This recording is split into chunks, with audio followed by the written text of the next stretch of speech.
School life, college life, university life কখনোই আসলে teachers day celebrate করা হয় নাই। আর টিচার্স ডে যে আলাদাভাবে সেলিব্রেট করতে হয় তারও কোনো আইডিয়া কখনোই ছিল না। কিন্তু এখন যখন দেখেছি আমার ভাইয়ের ছেলে মেয়েদের স্কুলে আলাদাভাবে টিচার্স ডে সেলিব্রেট করা হয়, একটা সুন্দর একটা প্রোগ্রাম করা হয়, আর সব স্টুডেন্টরা কার্ড নিয়ে যায়, চকলেট নিয়ে যায়, কলম নিয়ে টিচার্সদের জন্য। তো দেখতে ভালোই লাগে। আর তাই আমার ভাইয়ের ছেলেমেয়েরা আমার কাছে আবদার করে ওদের টিচারদের জন্য কার্ড বানাতে। আর ভাবলাম যখন কার্ড বানাচ্ছি, সো কার্ড মেক একটা ভিডিও মেক করা হোক, যেটা আমার কাছে থাকবে সব সময়। আমি প্রথমেই 2টা কালারের কার্ড নিয়ে নিই, আর কার্ডগুলো আমি A4 সাইজ করে কাট করি।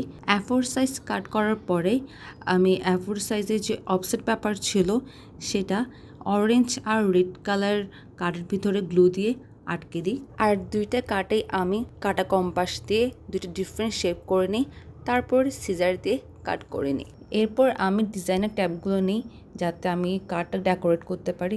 সো আমি দেখছিলাম যে কোন ট্যাবটা ভালো লাগবে, আর দেখলাম সিলভারটাই খুব বেশি ভালো লাগছিল। এরপর আমি একটা ফ্লাওয়ার কাটার নিই যেটা দিয়ে পাঞ্চ করলে ফ্লাওয়ার শেপ বের হয়। সো আমি অরেঞ্জ পেপার আর হোয়াইট পেপারে অনেকগুলো ফ্লাওয়ার পাঞ্চ করি। এরপরে সেই ফ্লাওয়ারগুলো আমি গ্লু দিয়ে কার্ডের উপর লাগিয়ে দিই। আর প্রথমে হোয়াইট কালার সবগুলো ফুল লাগাই, তারপর হোয়াইটের উপর আমি আবার অরেঞ্জ ফুলগুলো লাগাই। আর এখানে কিন্তু আমার কার্ডটা সিম্পলভাবে ডেকোরেশন করা শেষ। আমি সেম পদ্ধতিতে রেড কালারটাও ডেকোরেশন করে ফেলি।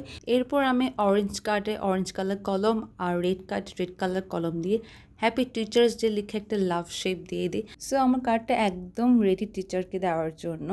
আশা করছি আজকের কার্ড মেকিং ভিডিওটা আপনার ভালো লেগেছে। ভালো লাগলে লাইক দিয়ে যাবেন, কমেন্ট করবেন কেমন লেগেছে। আল্লাহ হাফিজ, সালামু আলাইকুম, ভালো থাকবেন সবাই।